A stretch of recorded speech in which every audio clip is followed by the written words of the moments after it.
peraltro oltre ai numeri c'è il dato quantitativo che è importantissimo, oltre 86 miliardi di fatturato, quindi direi quasi metà del PIL del Veneto da questa associazione. Direi che è un bel segnale soprattutto perché punta all'economia di scala, a razionalizzare, ed è un segnale che anche il pubblico dovrebbe cogliere. È un modello che potrebbe essere anche politico, perché le province in questo momento di Veneto questo. Ma direi che è fondamentale puntare all'economia di scala, ci permettono di risparmiare, di essere più efficienti, avere sempre l'ultimo obiettivo, ovviamente il nostro principale però è quello di dare servizio al cittadino, tu sia associazioni di categoria, quindi rappresentanti di interessi. Però non è mai avuto un'attenzione. Ma guardi, è inutile che fuori ancora sta polemica dalla platea, questo è considerato che di fatto l'area metropolitana ideale del Veneto è Veneto, poi questo lo dimostra. E abbiamo altre aggregazioni importanti dal punto di vista industriale come la Vicenza, trasferiamo la provincia di Vicenza storta, come la Grecia, Verona, non ne parliamo, e poi ovviamente quello che resta sul super uno che è un grande corso per direi che l'area ideale è quella da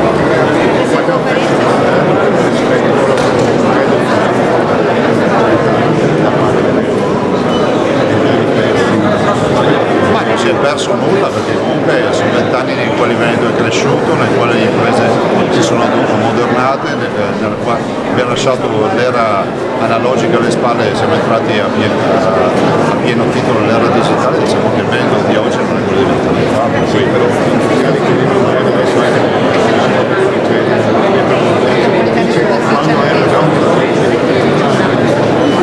la metropolitana in superficie è uno dei tanti progetti, adesso stiamo parlando ad esempio anche dell'alta velocità e l'alta capacità e l'ammodernamento di tutta la rete di collegamenti. 20 anni fa non c'era la pedemontana, era un sogno, oggi è realtà, noi nel 2023 vediamo tutta la quantità pedemontana, sono 94 km di infrastruttura attraverso 36 comuni e molti altri locali.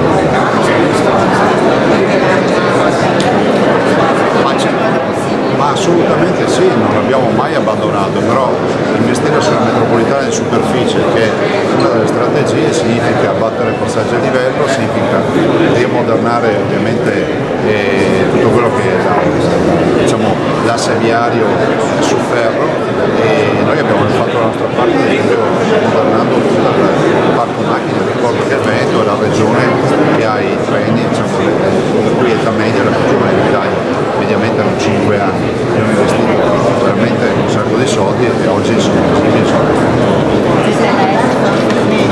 C'è una calata di ministro che quando è stato il nuovo governo, il Veneto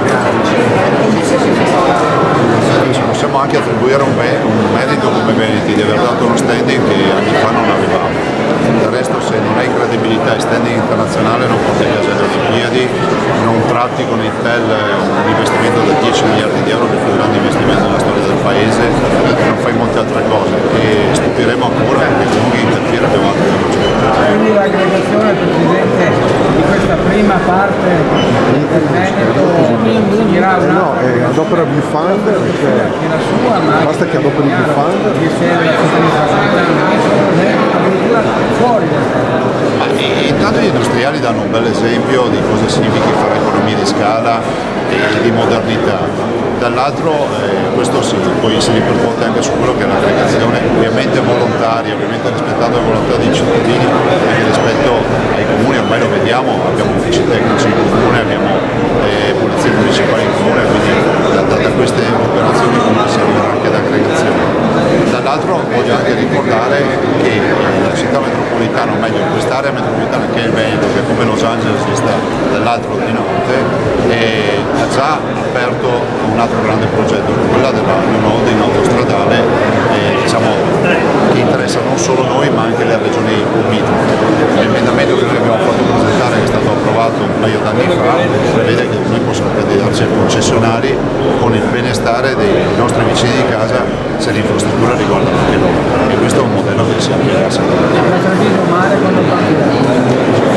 Ma verosimilmente con l'inizio del 2023, quello è un vecchio progetto, è stato fermo per la vicenda del Mose in via promozionale, oggi è realtà, ovviamente poi dovremo affinare tutto quello del tema delle esenzioni, ce ne sono già di base base per i comuni attraversati, ce ne sono altre per un paio di anni per i comuni non attraversati ma vicini all'infrastruttura, però il mio obiettivo è quello di arrivare a Cavallino e non fermarci a Jesolo ma arrivare fino a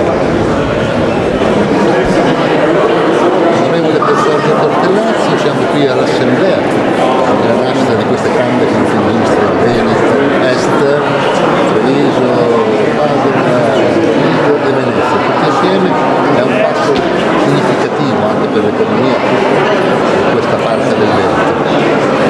Passaggio strategico e anche veramente che guarda i prossimi decenni.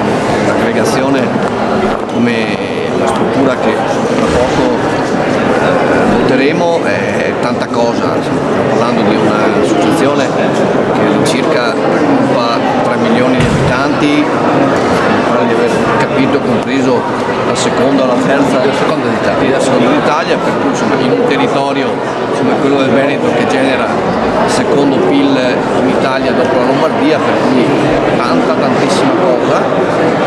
È anche vero che oggi ci sono giustamente anche atteggiamenti e toni trionfalistici. Quando era stata lanciata l'idea qualcuno magari pensava sì, proviamoci, tanto poi il terreno o il percorso sarebbe interrotto, invece E può essere anche un passaggio per cominciare a ragionare su aree più vaste.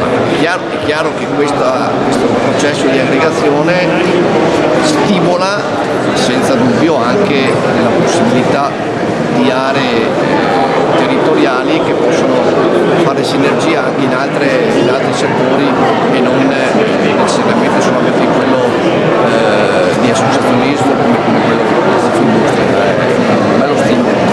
Voi fra l'altro come società delle acque già lavorate molto in sinergia con Noi comunque abbiamo due territori importanti, sono quasi di oltre 500.000 abitanti, suddivisi su due territori, quello torresano e quello della Bassa Padovana, per cui diciamo che anche noi nel nostro piccolo, nel nostro grande abbiamo dato. Siete stati dei precursori.